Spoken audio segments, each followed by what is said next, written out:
Education के एक धमाकेदार वीडियो में आपका स्वागत है। मैं उम्मीद करता हूँ बोर्ड एग्ज़ाम की प्रिपरेशन बहुत ही अच्छी तरीके से चल रही होगी एंड अपने स्कूल के टॉपर बनने के लिए आप सब रेडी होंगे।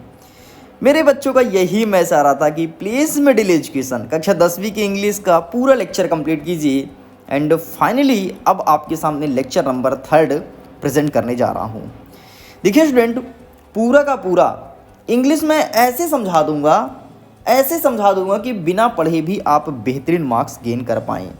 बस थोड़ी थोड़ी जिस चीज़ को बोलूँ उसको पढ़ लेना, जितना बोलूँ उतना पढ़ लेना, फिर देख लेना तुम इंग्लिश में कैसे अच्छे नंबर लेकर के आते हो।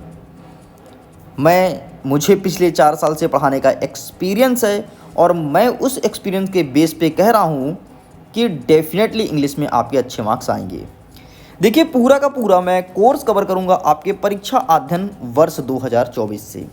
अगर आपके पास परीक्षा बोध है या फिर क्वेश्चन बैंक है, ये मैटर नहीं करता है क्योंकि पढ़ना आपको वही है जो मैं पढ़ाने वाला हूँ। ऑलरेडी इसका 2 लेक्चर अपलोड है। फर्स्ट लेक्चर में बताया हूँ कि अंग्रेजी का पेपर कैसे आएगा एंड सेकंड लेक्चर में मैं आपको अनसीन पैसेज कैसे सॉल्व करते हैं और नोट मेकिंग कैसे लिखते हैं। मतलब हमारा सेक्शन नंबर ए पूरा कंप्लीट हो गया था, मतलब 10 नंबर का यहाँ से कवर हुआ था एंड सेक्शन नंबर बी का ये इस वाले क्वेश्चंस को मैं कंप्लीट किया था, मतलब 4 नंबर यहाँ से कंप्लीट किया था। एंड अगेन इस वीडियो में आप पूरा का पूरा 16 नंबर का कवर करने वाले हैं, मतलब क्वेश्चन नंबर 3, 4, 5 एंड 6 पूरा का पूरा कंप्लीट करके ही वीडियो को एंड करूँगा। ओके स्टूडेंट, तो चलिए सीधे हम जंप करते हैं सेक्शन नंबर बी के तरफ, देखते हैं किस प्रकार से क्वेश्चंस बनते हैं एंड कैसे इसका आंसर्स लिखना है। वैसे तो नोट मेकिंग आप सबको मैं बता ही दिया था, लेकिन आपसे लेक्चर नंबर 2 में बोला था कि आपको फॉर्मेटिंग बताऊंगा एंड फाइनली इस प्रकार से आपकी फॉर्मेटिंग रहने वाली है। देखिए यहाँ पर आपको टाइटल लिखना पड़ेगा। टाइटल कैसे फाइंड करेंगे? सिंपल सा नोट को ध्यान से पढ़ना है, जो शब्द या जो लेटर बार बार आया है वही आपका टाइटल होगा। ये होगा आपका टाइटल। अब हेडिंग में क्या लिखना है? तो हेडिंग के लिए मैंने बताया था कि नोट को जब आप बार बार पढ़ेंगे, जो चीज़ आपको उसमें इम्पॉर्टेंट लगता है उसको अंडरलाइन करेंगे वहीं पर तुरंत और फिर जा कर के हेडिंग में आप लिख देंगे। तो कम से कम बेटा आपको 3 हेडिंग लिखनी ही पड़ेगी, जिस प्रकार से यहाँ पर फॉर्मेटिंग की गई है। ध्यान से देख लो, फॉर्मेट यही रखना, कुछ और फॉर्मेट मत रखना, क्योंकि अलग अलग किताबों में अलग अलग फॉर्मेटिंग की गई है और जो मैं फॉर्मेट आपको दिखा रहा हूँ MP बोर्ड द्वारा ही बनाया गया फॉर्मेट है। ठीक, तो टाइटल ऐसे लिखोगे, हेडिंग नंबर 1 लिखोगे, इसके अंतर्गत कम से कम 2 सब हेडिंग करना है। ध्यान से देख लो, कम से कम 2 सब हेडिंग करनी है and heading number 2, heading number 3, 3 heading, क्योंकि 3 नंबर का ये रहेगा, 1 नंबर का आपका टाइटल रहेगा, इस प्रकार से 4 नंबर का रहने वाला है। मैं उम्मीद करता हूँ आपको नोट मेकिंग का फॉर्मेट भी मिल गया, जो कि मैंने लेक्चर नंबर 2 में बोला था कि लेक्चर नंबर 3 में सबसे पहले वही दूंगा। आगे बढ़ते हैं। अब आपके एग्जाम में नेक्स्ट क्वेश्चन आएगा। अच्छा, एक चीज़ और बताना चाहता हूँ आपको। जब आप इसका हेडिंग या सब हेडिंग लिखोगे ना, तो कोई भी वर्ड का पूरा नाम नहीं लिखना है, आपको उसका एब्रीविएशन लिखना है। अब बोलो कि सर एब्रीविएशन क्या होता है? तो इसका मतलब होता है शॉर्ट फॉर्म। जैसे आप लिख दी, आपके सामने है मिडिल एजुकेशन, तो मिडिल एजुकेशन का M और E लिख सकते हो। ठीक, ये इसका एब्रीविएशन हो गया, मतलब शॉर्ट फॉर्म हो गया। शॉर्ट फॉर्म इस प्रकार से लिखना है। एग्जाम्पल के तौर पर आप देख लो, जैसे इंपॉर्टेंट है तो उसको IMP लिख सकते हो, इन्फॉर्मेशन है तो इन्फो लिख सकते हो और इवेल्यूशन है तो इसका इवेल लिख सकते हो। ठीक, इस प्रकार से आपको शॉर्ट फॉर्म लिखना है। कब? आपको नोट में लिखना है। Got it? इस चीज़ को ध्यान दीजिएगा। चलिए बस इतना ही था, बाकी और कुछ नहीं है। अब आगे बढ़ते हैं। क्वेश्चन नंबर 4 आपको देखने को मिलेगा लेटर से संबंधित। अब लेटर कैसे होता है, किस प्रकार से लिखना है, इसकी क्या फॉर्मेटिंग होती है, ज़रा ध्यान से सुनना। सबसे पहले बता देता हूँ, लेटर वाला जो प्रश्न रहेगा वो रहेगा 4 नंबर का। इंपॉर्टेंट क्वेश्चन को भी टिक कराऊंगा, टेंशन नहीं लेना है। ठीक है, लेटर होता है लेटर का जो प्रश्न पूछेगा वो 4 नंबर का पूछाएगा। अब लेटर होता है 2 प्रकार का, एक होता है फॉर्मल और दूसरा होता है इनफॉर्मल लेटर।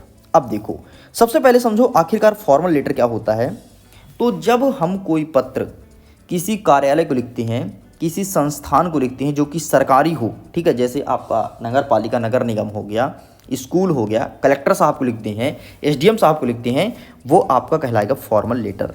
मतलब किसी अधिकारी या किसी संस्था में जो लिखा जाता है या फिर उनके लिए लिखा जाता है उसे कहते हैं फॉर्मल लेटर। एंड इसमें पहला पॉइंट वही लिखा है। इसमें जो भाषाएं होती हैं वो औपचारिक होती है, मतलब ऑफिशियल वर्ड का यूज़ करती हैं, हम क्षेत्रीय भाषा का उपयोग नहीं करती हैं। ठीक है, इस चीज़ को ध्यान रखना। यहाँ या तो हिंदी चलता है या तो इंग्लिश चलता है। ऐसा नहीं कि हम बघेली में लिखें कि या बुंदेलखंडी में लिखें कि काय सर का कर रहा हो, ऐसा नहीं चलेगा बिल्कुल भी। निमाड़ी उमाड़ी कोई भाषा नहीं चलेगी, केवल औपचारिक भाषा को प्रयोग जाता है और सामान्य भाषा में इसी को एप्लीकेशन कहते हैं। इस चीज़ को ध्यान रखना। अब हम आगे बढ़ते हैं इनफॉर्मल लेटर। इनफॉर्मल लेटर ज़्यादातर हम मित्र को लिखते हैं, रिश्तेदार को लिखते हैं, इनको लिखा जाता है इनफॉर्मल लेटर, और इनकी भाषा अनौपचारिक होती है। मतलब हम कोई भी भाषा से इनको डिनोट या इनसे बात कर सकते हैं, इनसे प्रश्न पूछ सकते हैं, इनको अपना संदेश भेज सकती हैं। ओके, ये चीज़ आपको समझ में आया होगा। तो अगर आपसे बोले कि एप्लीकेशन पूछा है, अभी पूछेगा आपसे एप्लीकेशन कि ट्रांसफ़र सर्टिफिकेट के लिए एप्लीकेशन लिखो, समझ जाना कि ये फॉर्मल लेटर का पार्ट है। और अगर आपसे बोले कि आपके बड़े भैया की शादी है तो दोस्त को इनवाइट करो, ये आपके इनफॉर्मल लेटर का पार्ट है। ठीक, अब इसका फॉर्मेटिंग मैं दिखाऊंगी कि आपको फॉर्मेटिंग कैसे करनी है और किस प्रकार से नंबरिंग की जाती है। देखो बेटा, सबसे पहले मैं दिखाता हूँ इनफॉर्मल लेटर। कोई भी लेटर आए, कोई भी लेटर आए, ध्यान सुन लो, कोई भी लेटर आए उसके लिए आपको फॉर्मेटिंग यही करनी है जो यहाँ पर मैं दिखा रहा हूँ। सबसे पहले आपको सेंडर एड्रेस लिखना है, कहाँ आप पत्र को भेज रहे हो, ध्यान सुन लो। फिर आपको डेट लिखना है और लिखना है आपका सॉल्यूशन। ठीक, अगर इतना करते हो तो तुमको 1 नंबर मिलेगा। अगर प्रश्न से तुम उतार के सेंडर का एड्रेस लिख देते हो, डेट लिख देते हो, तो आपको 1 नंबर मिल जाएगा। लेकिन अगर आप अपनी बातें लिखते हैं, जैसे कहते हैं बॉडी, अगर ये लिखते हो तो आपके लिए 2 नंबर मिलेगा। डिपेंड्स ऑन द कंटेंट, मतलब ये कंटेंट के ऊपर डिपेंड करता है कि कंटेंट किसके बारे में। अगर भाई की शादी के बारे में है तो इस बिंदु में लिखा जाएगा भाई की शादी, बहन की शादी के बारे में तो बहन की शादी। ठीक है, जो भी हो, बर्थडे पार्टी हो, ठीक है, जो भी हो उसके बारे में यहाँ पर लिखना है। इसे कहते हैं कंटेंट, मतलब body.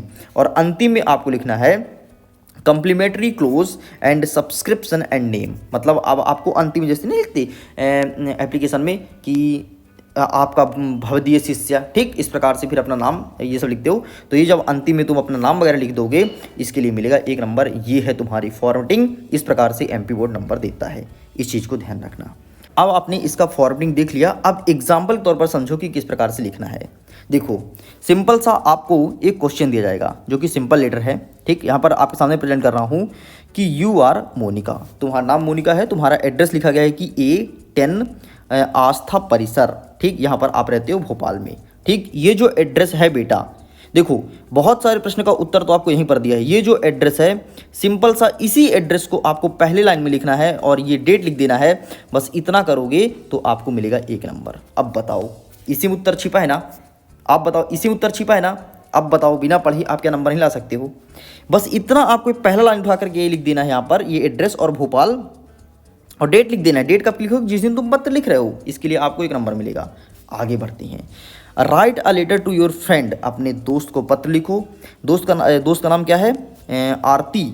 Telling her about your summer holiday programme and invite her to join you, मतलब आपके यहाँ समर मतलब गर्मी की छुट्टी में कोई प्रोग्राम हो रहा है तो उसको इनवाइट करो कि हमारे घर आओ। और ये बातें आपको लिखनी है बीच में।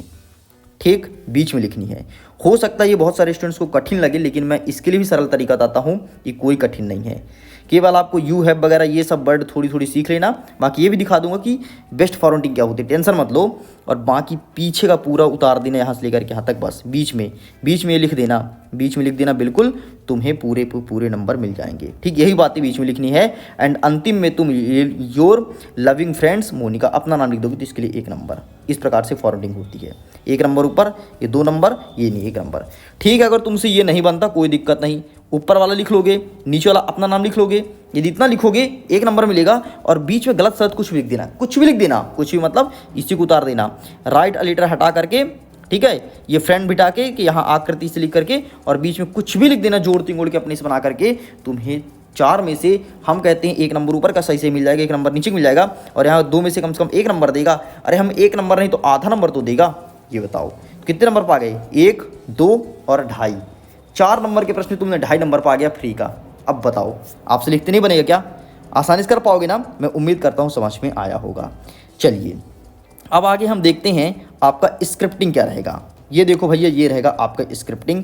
इस प्रकार से आपको लिखना है। ठीक है, ये लेटर का ही एक पार्ट है, प्रैक्टिस के लिए दिया हूँ। सिंपल सा यहाँ पर आपको सबसे पहले एड्रेस लिखना है, जो भी एड्रेस दिया होगा। ठीक है, और यहाँ पर अपने दोस्त का नाम लिखिएगा। ध्यान से देखो, यहाँ पर दोस्त का नाम लिखना। अगर इतना करते हो तो 1 नंबर तुमको मिल गया। ठीक, ये वाला मैं डैश छोड़ रहा हूँ, मतलब यहाँ पर आपको डेट लिखना है। ये brother and sister going to be marriage next week, ठीक, ये मतलब शादी में जाने के लिए है, ये पूरा पूरा उतार देना।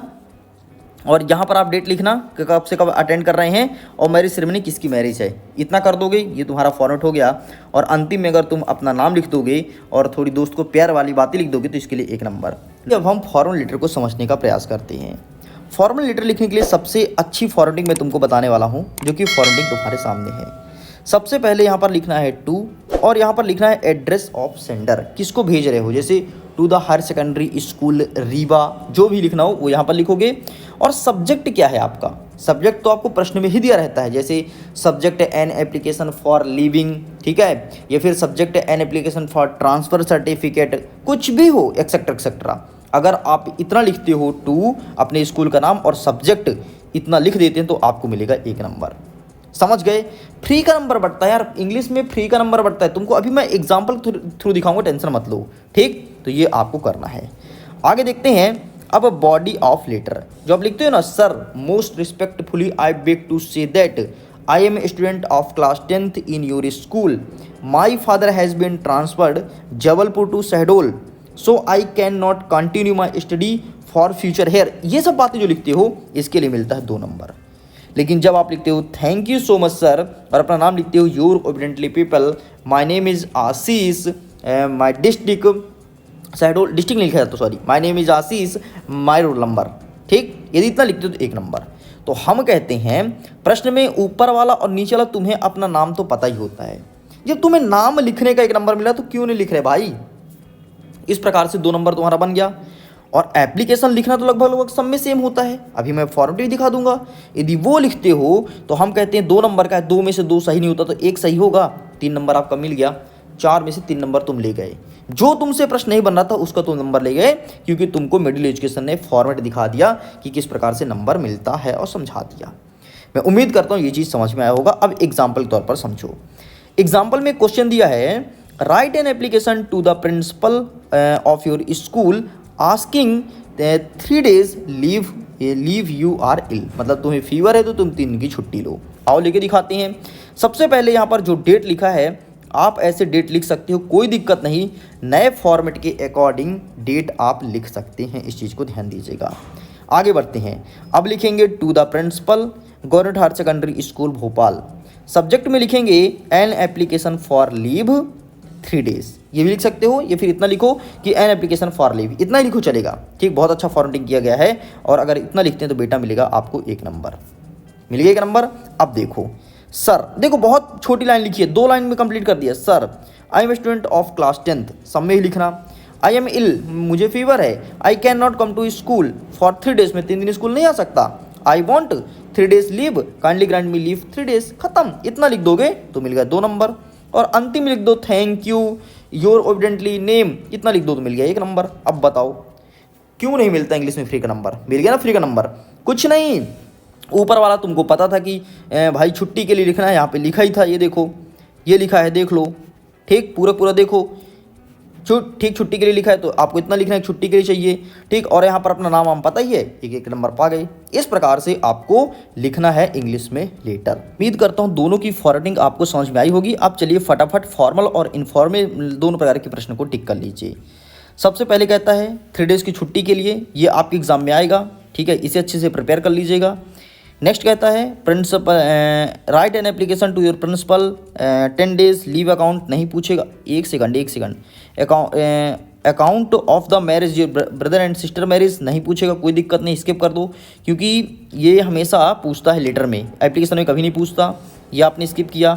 नेक्स्ट क्या कहता है higher secondary Balaghat and application principal, हाँ स्कूल लिविंग सर्टिफिकेट SLC के बारे में पूछा है तो इसे आपको प्रिपेयर करना है। ये हो गया आपका दूसरा, 2023 में ये वाला पूछा भी गया था, ठीक है।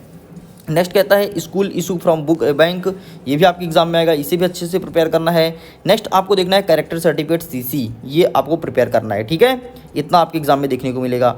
नेक्स्ट क्या कहता है, नहीं पूछेगा, स्किप कर दो। नेक्स्ट क्या कहता है, नहीं पूछेगा, स्किप कर दो। नेक्स्ट क्या कहता है, हाँ book bank, school issue from books and book bank, ये आपके एग्जाम में देखने को मिलेगा, ठीक, इतना आपको प्रिपेयर करना है। चलिए बाकी यहाँ से और कोई आएगा क्या, जी नहीं। अब हम आगे बढ़ते हैं इनफॉर्मल लेटर की तरफ, कौन कौन से हमारे एग्जाम में आएगा। सबसे पहले ऊपर वाला आपको अच्छे से प्रिपेयर करना है, तुम्हारे एग्जाम में देखने को मिल सकता है, ठीक है। सेकंड वाला छोड़ दो, थर्ड नंबर आप छोड़ दो बिल्कुल भी। नेक्स्ट आगे बढ़ते हैं, क्या कहता है समर वेकेशन के बारे में, ठीक है। क्या कहता है write a letter to your friend asking to come and spend, बिल्कुल बिल्कुल तुम्हारे एग्जाम में देखने को मिलेगा, 100% देखने को मिलेगा, बहुत ही इंपॉर्टेंट क्वेश्चन है, ठीक है, ये आपके एग्जाम में आएगा। नेक्स्ट क्या कहता है आपका कॉन्ग्रेचुलेसन, बिल्कुल जब आप भी टॉप करोगे तो आपका मित्र आपको पत्र लिखेगा कि भाई धन्यवाद टॉप करने के लिए, मिडिल एजुकेशन के टॉपर सीरीज जुड़े थे, तो ये एग्जाम में आएगा। Next sister and brother marriage and एक आपको बर्थडे पार्टी वाला देखना है, बस ये देखो। इस प्रकार से आपका ये भी पूरा फॉर्मल और इनफॉर्मल कंप्लीट होता है। जितना बोला हूँ उतना आपको प्रिपेयर करना है, बस इससे बाहर एक भी प्रश्न नहीं आएगा। मैं सभी सेट के लिए बता दिया हूँ, चाहे सेट ए हो, बी हो, सी हो, चाहे डी हो। ओके स्टूडेंट, तो वीडियो पसंद आए तो वीडियो को लाइक कीजिए, दोस्तों के साथ शेयर कीजिए, पहली बार सब्सक्राइब जरूर कीजिएगा। जल्दी मिलते हैं लेक्चर नंबर 4 के साथ, जिसमें आगे क्वेश्चंस को कवर करेंगे। मैं करता हूँ वीडियो को एंड, एग्जाम के लिए all the best, bye bye.